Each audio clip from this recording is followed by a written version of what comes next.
তুমি ফেসবুকে একটা স্টোরি দাও, একটা ছোট্ট টেক্সট অ্যাড করে ফিলিং গুড, আর তাতে ধরে নাও 100টা লাইক 40টা লাভ রিয়াক্ট এসেছে, কিন্তু তার মধ্যে যদি একটা হা রিয়াক্ট থাকে, সেই একটা রিয়াক্টে তোমার মনকে একদম গিলে খেয়ে ফেলে।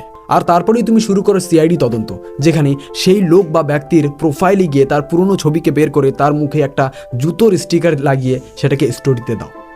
আর এই সব কিছু করো সেই ব্যক্তির জন্য যে একটা হাহা রিয়াক্ট দিয়েছে। অন্যদিকে যারা তোমাকে লাভ রিয়াক্ট দিয়েছে তাদের জন্য তুমি কিছুই করলে না।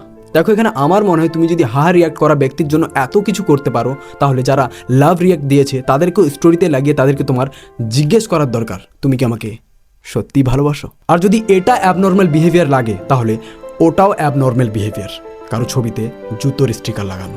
দেখো, হাহা রিয়াক্ট অনেক সময় ভুল করে পড়ে যায়। আর তা বাদেও তোমার যেমন সোশ্যাল মিডিয়াতে কিছু শেয়ার করার অধিকার আছে, তেমন সামনের মানুষটারও অধিকার আছে সে যা ইচ্ছে রিয়াক্ট করতে পারে।